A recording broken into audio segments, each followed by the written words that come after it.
Növbette Doktor Murat Orhun'u tanıştırıp ötümen. Bilgi Üniversitesi dotsenti Türkiye'den. 1999 yılgacha atışta toluqsiz ve toluq o'tir maktabda o'qigan. 90 yıldan 95 yılgacha Uyg'ur Abdunum rayonlik san'at institutida san'at o'qibdi. Elektrik mutaxassis kasbida to'liq kurs o'qigan. Hamda usuli bilan qo'shib o'qigan bo'lsa-mu, birimda yig'ilmaydi bu yerda. 97 yıldan 98 yıllarda İstanbul Türk Dili Terbiyelaş Merkezi'nde Türkçe öğrengen. 98 yıldan 2001 yılları arasında İstanbul Yıldız Teknik Üniversitesi Kompüter Mütehassislik kasbida aspirantlık okugan.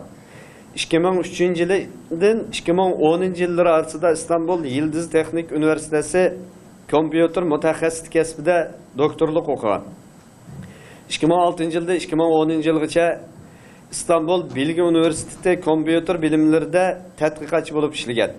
2010 yıldan tatip İstanbul Bilgi Üniversitesi Kompüter Mütehassislik Fakültesinde yardımcı doçent bulup işlemekte. Tədqiqat sahası kompüterlik til tədqiqat ve til tercümesi. Sunulduğun doklat Özbek dili ve Uygur tilinin seliştirmesi. Kanıma rahmet. Assalamu alaikum. Mening sunmoqchi bo'lgan temamiz Uyg'ur va o'zbek tillari haqida qisqacha tushuncha yaslashtirishimiz. Aslida men bu ilmiy yig'inga Uyg'ur tiliga shakldosh so'zlar haqida to'xtab bermoqchi bo'lgan edim, ammo tadqiqot manbalar qaynoq material yetarli bo'lmaganligi uchun bu yig'inga yetishtirmay qoldim. Bu sababdan bundan başlagan Özbekçe ve Uygur tilinden haqidagi yaslashtirmada bu dokladni sunishni uygun ko'rdim. Temasi o'zgarib ketganligi uchun hammadan kechirim so'rayman, kechirib qo'yinglar.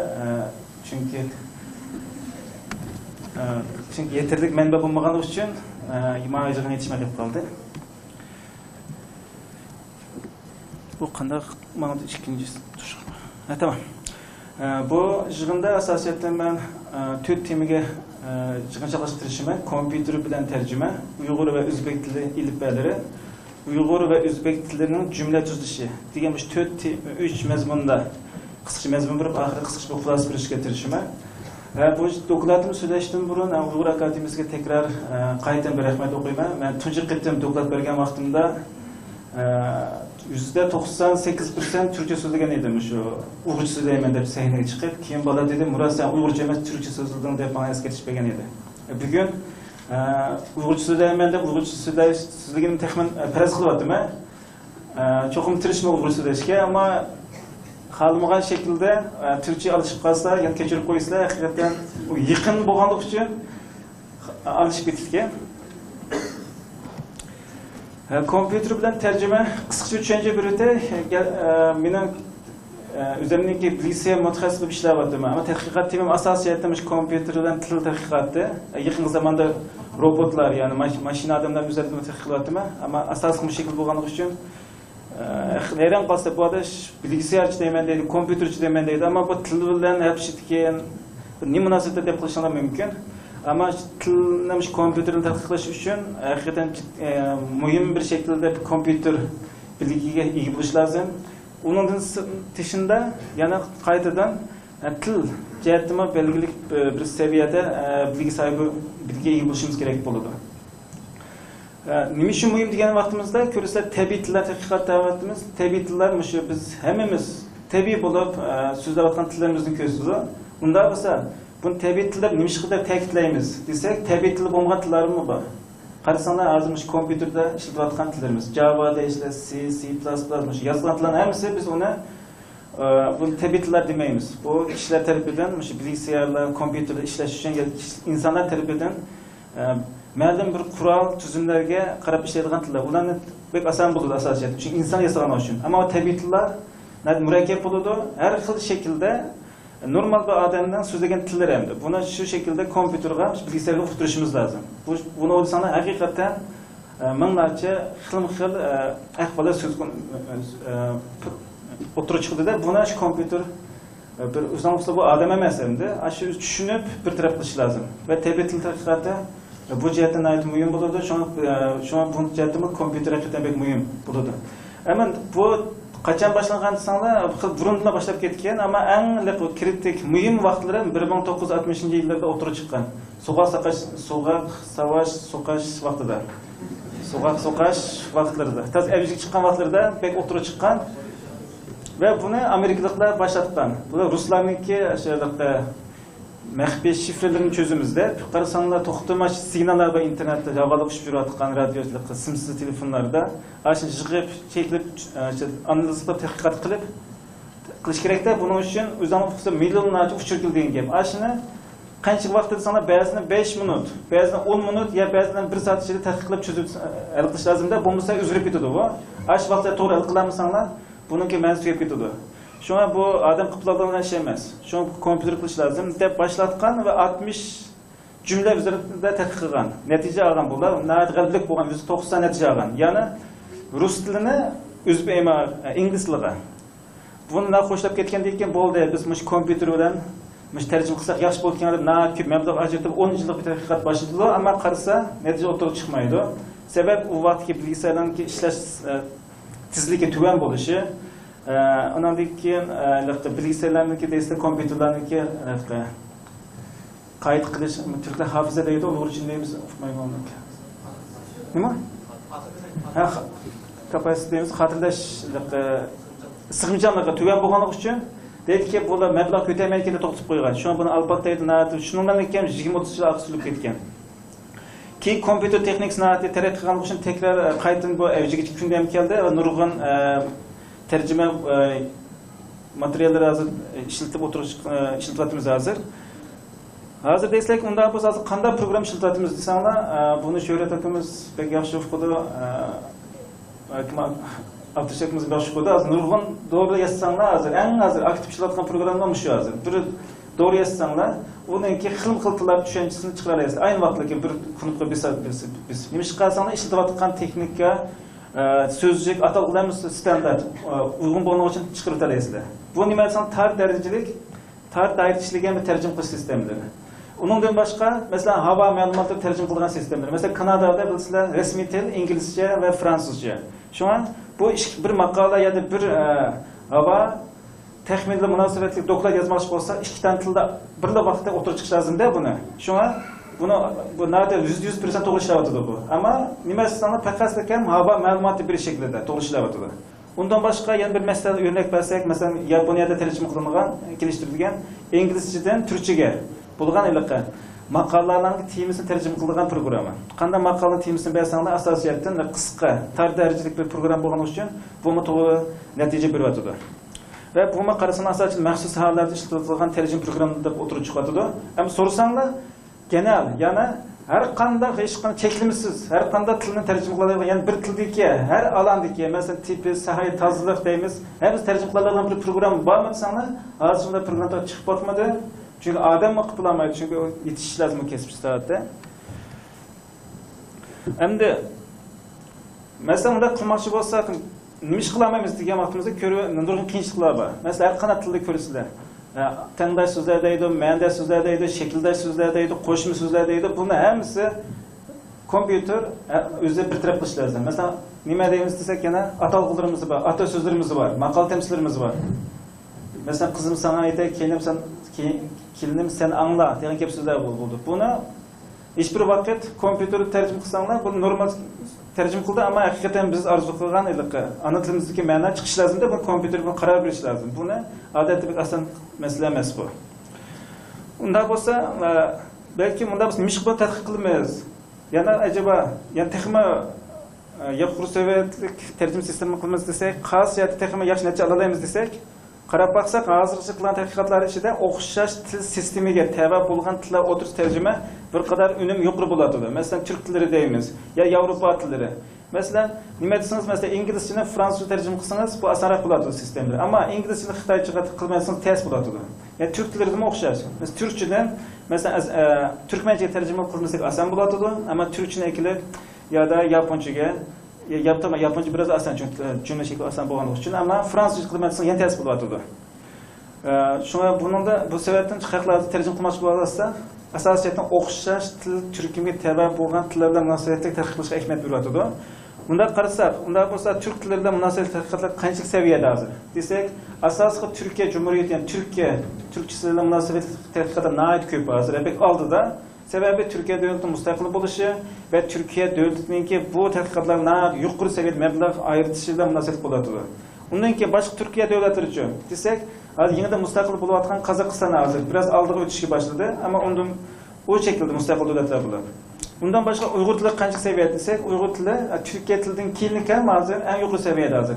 Gerçi biz mustaqil davlatimiz bo'lmasimi, ammo yana biz Turkiyadan keyin ham eng yuqori saviyada tadqiqotlayotgan til Uyg'ur tili. Uyg'ur ziyolilari, mayli mutaxassislar bo'lsin, mayli mustaqil tadqiqotchilar bo'lsin, yuqori saviyada tadqiqotlarda xalqaro sohalarda nurg'un ilmiy maqola yozib, biz oldiga ko'zi ko'rib ketib boradi hozir. Endi qalsak hozir Uyg'ur tili bilan qaysilar bilan munosabatli tadqiqotlar yapildi desak, hozir Uyg'urchadan yaponchaga qilgan tadqiqotlar bor, hali 10 yil burun yapilgan. Yuqori saviyada natija elandi. Undan keyin Uyg'urchadan Xitoychaga bo'lib Xitoy hukumati yuqori mablag' sarflash lozim. Uyg'ur tilini Xitoychaga, Uyg'urchaga tarjima qilishga avtomatik kompyuter bilan. Buni sababi biz o'zingizdan o'ylaysiz, nima ish qilib shuncha ahamiyat berdi buni. Undan keyin hozir qalsak, biz men o'zimdan tadqiqotimda buni Uyg'urchadan turk tiliga tadqiqot qilgan. Yaqindan beri Uyg'urcha, o'zbekcha o'zarasini tadqiq qilib izlayotgan edim. Bugungi sizlardan foydalanishdan natijam shuni o'zini azroq qisqachalik kirish bo'ladi. Acaba qaraysak, bir tilni tadqiq qilishdan burun qayerdan boshlaymiz desak, ikki xil til orasida biz machine translation deb kompyuter bilan munosabat qilmoqchi bo'lsak, boshqa manbasi qaraymiz. Bu tillar qanchalik bir-biriga o'xshab ketadi? Manbasi qanchalik? Undan keyin ilpalarga qaraymiz. Qanchalik o'xshab ketadi? Tabii yozma emas qo'y. Unicode deymiz, aslanga tarjima qilib chiqaradigan bo'ldi. Ammo shuna bo'lsa-mu, muhim chunki ilpa science, xarakter science bir-biriga mos bo'lsa texnik bo'ladi bu. Qarasak, Chag'atay tili deymiz. Qarasak, Uyg'ur tili va o'zbek tilini manbasi qarasak, Chag'atay tilida boshiga taqish bo'ladi. 11-asrda Qaraqanlar sultonligini boshlab ishlashga boshlagan va qachongacha 1930-yillargacha. Qarasak, bu til neden Chag'atay desak, hamimiz uqamiz Chingizxon o'g'lidan Chag'atay bilgan ism. Undan keyin O'rta Osiyodagi Timur deyotganmiz, undan keyin Oltin O'rda davlatlari deyotganmiz. Shu jarayonda bu til pishib, taraqqi qilib, mukammal shu O'rta Osiyo jo'grafiyasidamis bizning hozir ana yurtimiz To'g'ri Turkistonni tortib, hozirgi shu Mavrin nima shu O'rta Osiyo tüm jumhuriyatlarda o'rtaqlangan tilda shaklga kelgan. Va arab ilpisi ishlatgan bo'lib, 20-asrdan dastlabki mazmunimiz ishlatilgan 1930gacha. Endi qarasak, o'zbek ilpasi qanday qilib hozirgi bugun Kiril alfabeti ishlatyapmizda qanday bu shaklga kelib qoldi desak, buni asosiy manbasi 1930da to'g'ri keladi. Shu Sovet ittifoqi qulagandan keyin O'rta Osiyoni o'zimiz yomon o'qisizlar. Parchalanibdi. Parchalangan keyin o'zbek ilpasi 4 xil ilpa ishlatibdi. 1930 yilgacha shu Qaraqanlarni boshlab arab shu tillar asosiga Chag'atay ilpasi ishlatgan. 30dan 40-yillargacha latin ilpasini ishlatibdi. Keyin 40dan boshlab shu mustaqillik bo'lgangacha 1991gacha emin ishlatgan Kiril alfabeti. Keyin 91-yil mustaqil bo'lgandan keyin hozirgacha latin alfabeti ishlatyapti bular. Qarasanglar, aniq ko'rmasanglar mumkin bu yerda. Eng so'l tarafda ko'rsizlar, menga so'l tarafda ko'rsizlar, so'l taraf bo'lishi lozim. Shu Chag'atay alfabeti, uni latin, Kiril va hozirgi alfabetni ko'ramiz. Endi biz o'zimizning Uyg'urlar qarasak qanday alfa ishlatdik? Desak, men bu yerga soatchilikdan faqat shu Uyg'ur tili bilan o'zbek tilidan chiqishgan birlashgan yerdan boshlatdim. Ammo qarasak Uyg'ur tili o'qislar. Biz burun boshqa O'rxon alfabeti ishlatgan, qadim Uyg'ur alfabeti ishlatgan, anadagi Mong'ollar ishlatgan alfabeti ishlatgan, ham ishlatgan. Ammo men buni atlab o'tdim, faqat shu o'zbek tili bilan munosabat qilib bo'lgan uchun sishtirmandan. Men faqat mishalni boshlatdim. Ya'ni o'xshashlik ham Uyg'ur tili bilan 1954 kishilik. Men foydalangan manbalarda Chag'atay alfabeti ishlatgan deb ko'rsatilibdi. Andan keyin 54-78 latin alfabeti, 78-yillargacha yengizlik ishlatgan biz shu o'zimiz o'qigan. Keyin 78dan boshlab konizlik hozirgi zamon alfabeti. Keyin men kompyuter taraf qilgandan keyin va internet uchun texnikasi bek avji chiqqandan keyin Uyg'ur kompyuter ilmiy jamiyatining tashviqoti bilan Uyg'ur kompyuter alfabeti deb bir yozib o'tirib chiqdi. Buni rasmiy bo'lmagan shaklda internet ishlatamiz. Ammo hozir yana arab alfabeti takrar keng ko'lamda ishlatyapmiz. Buning sababi biz Uyg'ur ziyolilarimizning tadqiqotchilarimizning Uyg'urcha xat yozishga munosabatlik yumshoq detallarni o'tirg'a qo'yish, masalan, yo'g'in deymiz, Uyg'ur soft deymiz, nurg'un ilkat deymiz. Bularni yozib haqsiz tarqatganlik uchun asosiyatdan biz konizlik bilan umumlashib ketdi hozir. Uyg'ur ilpasi qarasak, mana bu yerda 3 tane ilpa qo'yibdim bu yerda. Arabcha, andan keyin yozuvcha turkchadan qarashtirib qo'ydim. Bunga men qo'ymadim yana. Chag'ataycha qo'ymadim bunga. Endi gap keldi, buni tekshiruv baqsak, o'zbekcha uyg'urchaga qanchalik o'xshashlik bor, qancha farq borsak, eng negizli qismi o'sha shekilli. Turkistonda esa O'rta Osiyoda, ya'ni yashagan millatlarniki Sovet ittifoqi qurilishdan burun birga yashab kelgan rayon edi Turkistonda. Ba'zan millatchilar, Turkiya millatchilari hech bir zaman O'rta Osiyoni qabul qilmaydi. Biz Turkistonlik deydi. O'rta Osiyo degan bu Sovetlarniki keyin xatlarni bergan ismlar deb buni qilatdi. Qabul qilmayotganlar bo'ladi. Ammo Sovet hukumati Turkistonni parchalash uchun Qozog'iston, Qirg'iziston, Turkiston deb buni qo'yib qo'ygan ismlari. Qarasanlar o'xshash til, o'zbekcha uyg'urcha munosabat so'zlatman hozir. O'xshash til, yiziq va urf-odatga ega kishilar Uyg'ur va o'zbek deb ikki millatga va davlatga ayrilgan.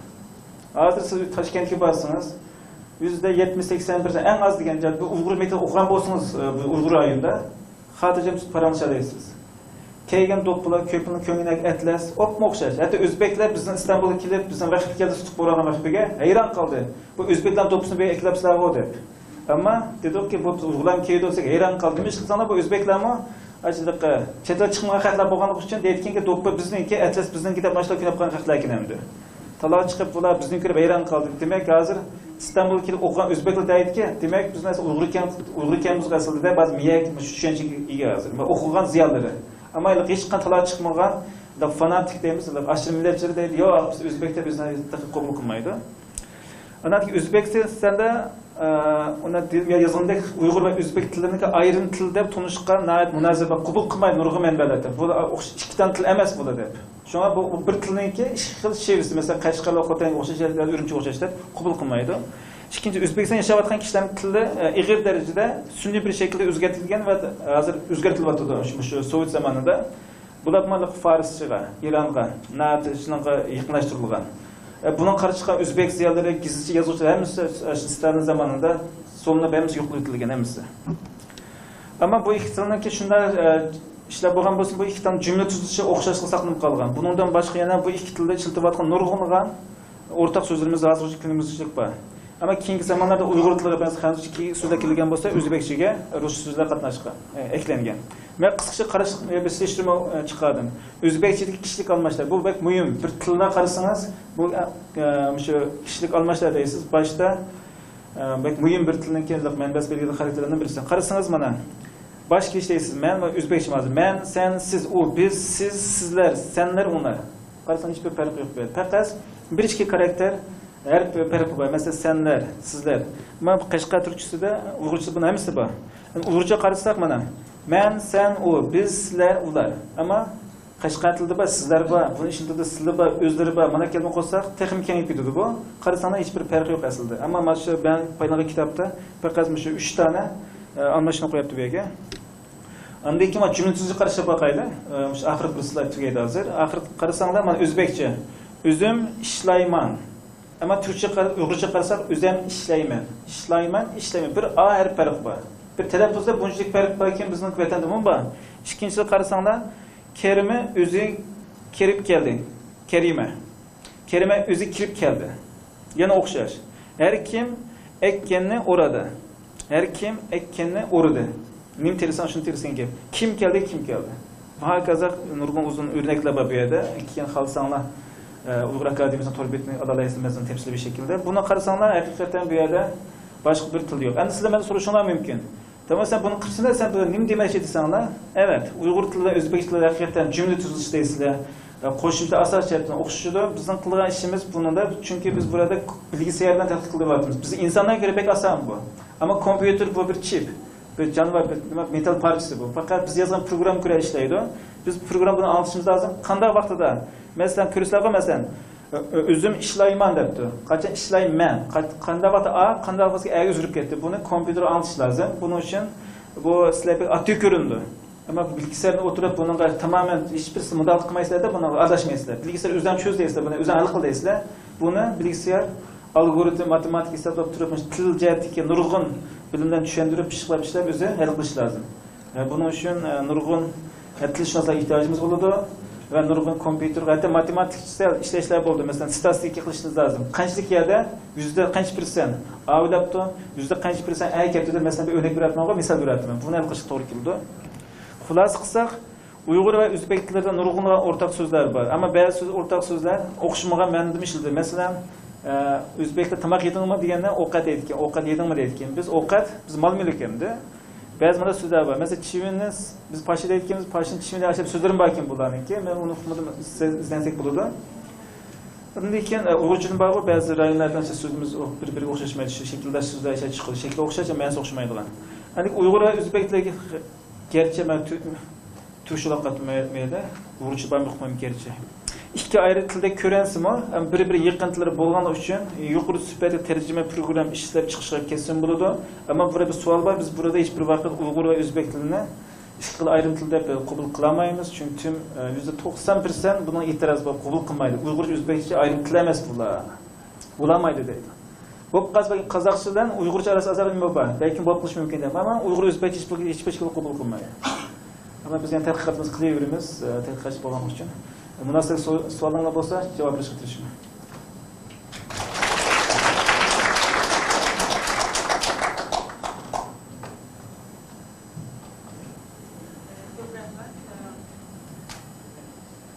Ben değerli imladaki hatalarıma gelip geldi. Çünkü siz adilen ernımın aynı politiklerle kompüterde cereyandan aynı mürekkep bir cerrah kendini interpretimiz. Çağatay'da bir imla yokluğu. Çağatay, Çağatay. O zaten Çağatay'la hiç buna yazılmamda da kompüteri Çağatay'la kırgızsanız, uyum Türkmüşler televizyon, bunlar hiç olmaz hata bulunur.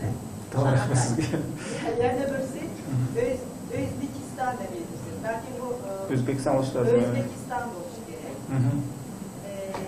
Şuna okşaş birdençe yanıt var.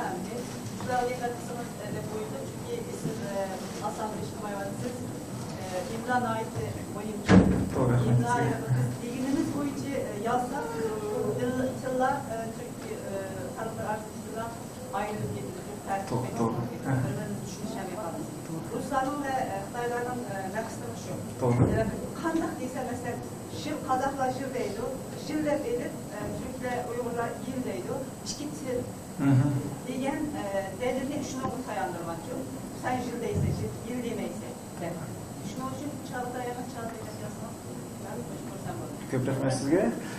Pek yaxshi bir eskartish berdi. Dinimdeki mesela men yaqinimcha o'rtasiga chiqib kelyaptimi? Biz o'rtasiga Uyg'urlarimiz yil ishlatadi, yil demaydi. Buni ish qilsangiz biri ruschadagi ta'siri, yana biri o'sha qozoq qirg'izlarniki yil deb uni qilyapti.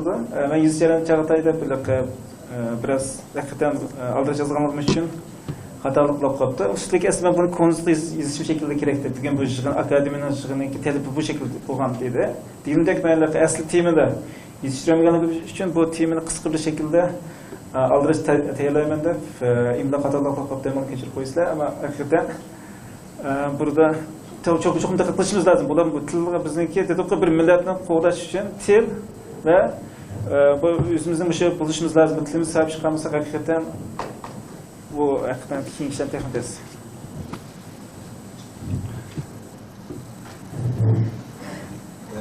Teşekkür Doktor Orhan. Ben teşekkür ederim. I would like to thank to you. It was very nice talk. Actually, I understand you 50%. When I see in Latin words in alphabet your talk, I understand 65 or 70%. But when you write in Arabic letters, I understand very less.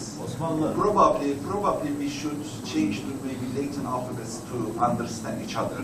Yeah. But it was very nice talk. Thank you. You're welcome.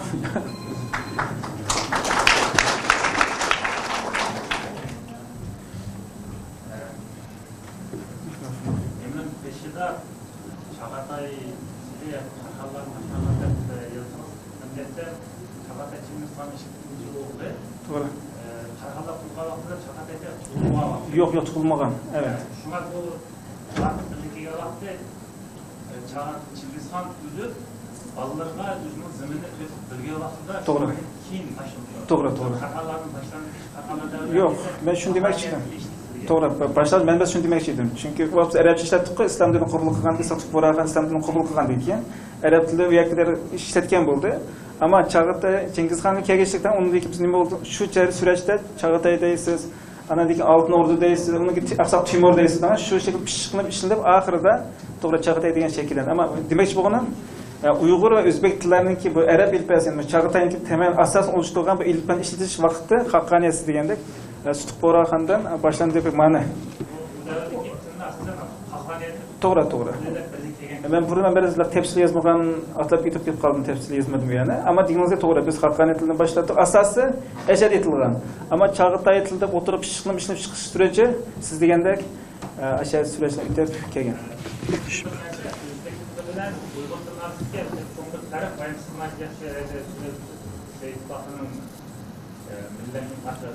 To'g'ri. Hem çok bir fark sozuk tavuklarının Uygurca'da sozuk tavuklarının aciz işleyken tutaniyeti var. Özbek tilde şu nesne emel aşılmagan. Uygur tilinin sozuktan aciz işleyince Özbek tilinden Uygur tilini ağır etken. Mesela bayan siz bir genelde bir sözde şu nesne var. Doğru, doğru. Alma. Özbekçe'de alması azlaşmaydı ama Uygur tilinde alması deydi. Doğru. A iyi almış. Doğru, doğru.